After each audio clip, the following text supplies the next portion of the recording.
रजत मिश्रा जी, भोपाल से। राधे राधे। राधे राधे महाराज जी, आपके चरणों में कोटि कोटि प्रणाम। महाराज जी, मैं एक पापी, दुष्ट और अधम इंसान हूँ। मैंने बहुत पाप किए हैं जिंदगी में। अपनी गलतियों को सुधारने की कोशिश भी करता हूँ, परंतु मन संसारिक मोह माया की ओर जाता है। पता होते हुए कि ये गलत है, असत्य कार्य हो ही जाता है महाराज जी। ऐसे में मन बहुत बिना नाम बल के, बिना भजन बल के मन के गुलाम अपने लोग हैं। इंद्री मन के गुलाम है और मन इंद्रियां विषय भोगों में ही सुख बुद्धि रखती हैं और धर्म पूर्वक विषय भोगने से तृप्ति होती नहीं, तो इसलिए अधर्म पापाचरण की तरफ मन जाता है। अगर हमारे अंदर भागवतिक बल हो, आध्यात्मिक बल हो, तभी हम रोक सकते हैं, अन्यथा नहीं रोक सकते। बाहरी शत्रु को तो अन्य अस्त्रों से प्रहार किया जा सकता है, लेकिन आंतरिक शत्रु को कैसे मारा जाए। बड़े बड़े जो बाहरी शत्रुओं पर विजय प्राप्त करते रहे, वो भी आंतरिक शत्रुओं के गुलाम रहे। काम, क्रोध, लोभ, मोह, मद, मत्सर, ये 6 शत्रु हैं जो हर जीव को परेशान करते हैं। अगर इनसे बचना है तो अध्यात्म की शरण लेनी होगी, भगवान का नाम जप करना होगा, धर्मशास्त्रों का स्वाध्याय करना होगा, सत्संग सुनना होगा, दूसरों का उपकार करना होगा और ये विचार पक्का रखना होगा कि जैसे हमारी बहन की तरफ कोई देखे तो हमको बुरा लगता है, ऐसे हम किसी की बहन की तरफ नहीं। आत्मना प्रतिकूलानि परेशान न समाचरित।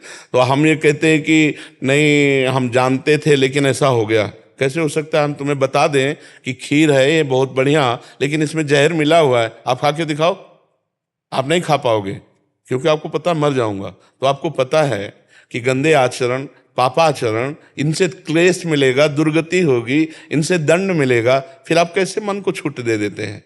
तो मन को छूट देना एक प्रमाद स्थिति है, अज्ञान के कारण है। इसलिए सत्संग सुनो, नाम जप करो। जो गलत है उसकी तरफ हमारे चाहे प्राण चले जाएं, पर हम गलत कार्य नहीं करेंगे, तब दृढ़ता पूर्वक। नहीं तो मन को फिसलने की आदत है। देखो बच्चा, जब तक तुम स्वीकृति नहीं करोगे तब तक तुम्हारा मन कुछ नहीं कर सकता। जैसे मन तुम्हारा कह रहा है कि हमको अमुक भोग भोगना है, अमुक वस्तु पानी, अमुक, तुम स्वीकृति मत दो, दस्तखत मत करो, हाँ मत कह देना। आप ही इसको देख लेना, हम लोगों ने इन्हीं मन को ही पढ़ा है। पूरे जीवन इसी मन के अनुसार निर्णय करते हुए कैसे जीव दुर्गति को प्राप्त होता है, और मन को शासन में लेकर सतमार्ग में चलते हुए कैसे वो भगवत प्राप्त होता है, यही जीवन को देखा है। जीवन की धारा देखिए। मन जब किसी को किसी कामना में फंसाता है तो उसका काम है जलाना, प्रमथन स्वभाव का है। वो अंदर इतना जलाता है, इतना क्लेश देता है कि लगता है यार भोग लो, शांत हो जाएगा। लेकिन अगर धर्म पूर्वक भोग है तब तो ठीक है, अगर अधर्म पूर्वक है, कानून के विरुद्ध आचरण है, तो हमको नहीं करना है। अब वो जलन पैदा करेगा और उस जलन को शांत करेंगे हम भगवान के भजन से।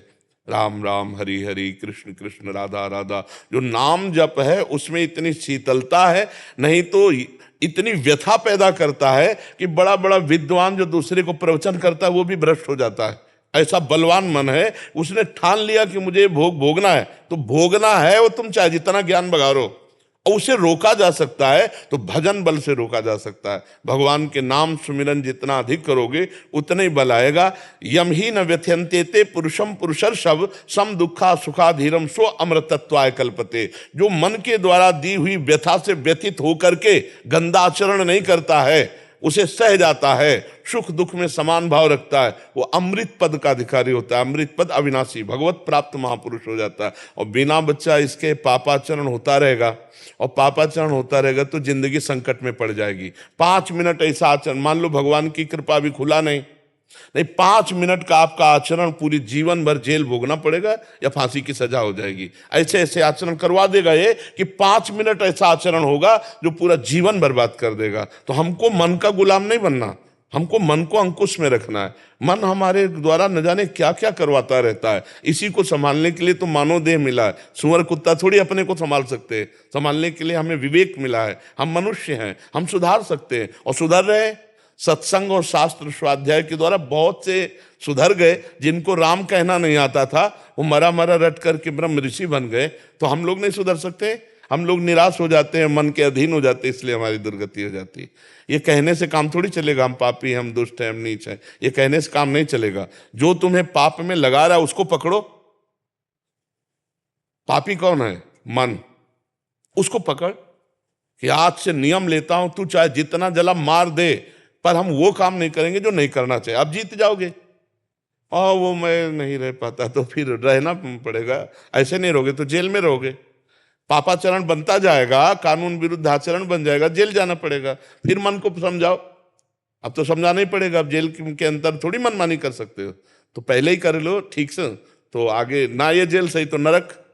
या मान लो यहाँ गुप्त हो गया, केस नहीं खुला, तो हमारे मालिक देख रहे हैं, भागवतिक जेल है, नरक, वहां भोगना पड़ेगा। अवश्य में भोक्तव्यम कृतम कर्म शुभाशुभम, यहाँ जो भी कर्म किए जाते हैं उनका दंड अवश्य मिलता है, या तो यहाँ कानून से और या तो भागवतिक कानून से दंड अवश्य मिलेगा। अवश्य में भोक्तव्यम, भोगना पड़ेगा। इसलिए बहुत सावधान, कोई अपवित्र कार्य न हो, धर्म विरुद्ध कार्य न हो, कोई पापाचरण न हो। ये मनुष्य जीवन परम पवित्रता के लिए प्राप्त हुआ है। सबको सुख पहुंचाएं, राष्ट्र सेवा करें, समाज सेवा करें, हम अपने सुख के लिए पापाचरण क्यों करें?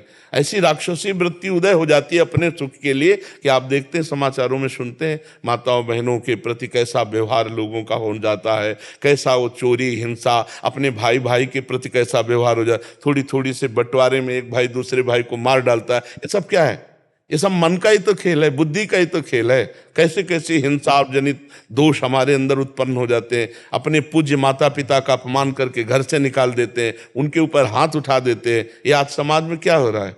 ये जो हमारी मानसिक धारणाएं बन रही हैं, यही हमारी दुर्गति का कारण होगा। बिना अध्यात्म के, बिना सत्संग के सुधार होना कठिन है।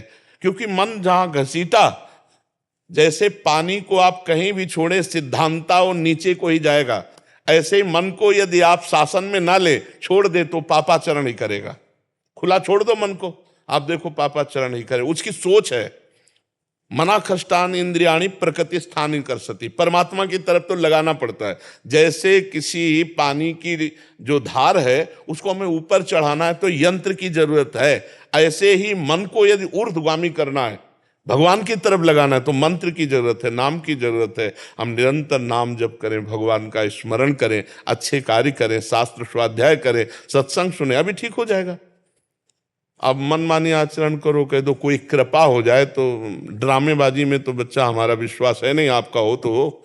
सत्य वस्तु है, अपने कर्म को जीव को भोगना होता है। नहीं, बाल ब्रह्मचारी जीवन भर भजन करने वाले भीष्म पितामह को 6 महीना की बाणों की सैया में सजा मिली। किस जन्म की?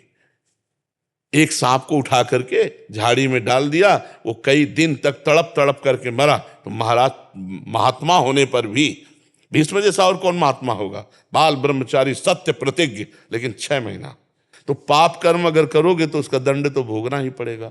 इसलिए नाम जप, शास्त्र स्वाध्याय, मन को संयम में रखना और समाज सेवा। क्योंकि शरीर से पाप कर्म हुए तो माता पिता, समाज, बड़े बूढ़े, पशु पक्षी, किसी की भी सेवा भगवत भाव से की जाए, बढ़िया मंगल हो जाएगा। समझ रहे हो ना? अब ये ना बोलना कि मैं दुष्ट पापी नीच, जो दुष्ट पापी नीच आचरण करा रहा उस पर दृष्टि रखो। ये तो मतलब फालतू की बात है कि हम दुष्ट पापी नीच नहीं, उसको पकड़ो। जैसे शराब है, एक गलत वस्तु है, अगर वो व्यक्ति पीना छोड़ दे तो वो व्यक्ति सही हो गया कि नहीं हो गया? बोले शराबी है, नीच है, लेकिन वो नहीं नीच है, वो तो महात्मा बन सकता है। उसकी नीचता को छुड़वा दिया जाए, उसकी शराब को छुड़वा दिया जाए, वो आदमी सही हो गया। तो हमारे अंदर जो पाप करने की प्रवृत्ति, जो दुष्ट प्रवृत्ति, उसका त्याग कर दे, हम अभी अच्छे हो गए। हम अपने को पापी या दुष्ट कह करके अपने को उत्साहहीन करें, हमें अच्छा नहीं लगता। आप भगवान के अंश हैं, आप एक जो घोर हिंसक पापी, वो भी महात्मा बन सकता है, तो आप क्यों नहीं बन सकते? महात्मा का मतलब कोई पोशाक से थोड़ी होता है, महात्मा की स्थिति होती है। जो गृहस्थी में पैंट शर्ट में भी वो महात्मा हो सकता है, और महात्मा के भेष में भी दुरात्मा हो सकता है, पापी हो सकता है, नीच हो सकता है, कई तरह के महात्मा होते हैं। लेकिन संत स्थिति, जन्म के जन्म लग जाते हैं संत स्थिति आले में, तो महात्मा की स्थिति वो गृहस्थ भी हो सकता है और पैंट शर्ट पहने महात्मा हो सकता है। जब विभीषण जी राम जी के सामने आए तो कोई महात्मा भेष थोड़ी था, रावण के प्रधानमंत्री और छोटे भाई थे, उसी पोशाक में थे। तो भगवान क्या कह रहे? तुम सारी खे संत प्रिय मोरे, धरऊं देह नहीं आन निहोरे। तुम्हारे जैसे संतों के लिए मैं अवतार धारण करता हूं। विभीषण जी को संत कहा। कैलाश से भगवान शंकर ने कहा, जब लात मारी रावण ने और उन्हें हाथ जोड़कर कहा, तुम पितु सरिस भले ही मुझ मारा, राम भजे हितनाथ तुम्हारा, तो कैलाशपति बोल पड़े, उमा संत कै इहै बड़ाई, ये मंद करत ये करत भलाई। जो मंद कर रहा है उसकी वो भलाई कर रहे हैं, यही साधुता है। तुम्हारा जो बुरा चाह रहा है तुम उसका मंगल कर रहे हो। देखो उमा, ये विभीषण साधु है और भगवान स्वयं कह रहे हैं साधु है। इसलिए साधुता हृदय में धारण करे तो हमारा मंगल होगा, आसपास का वातावरण बड़ा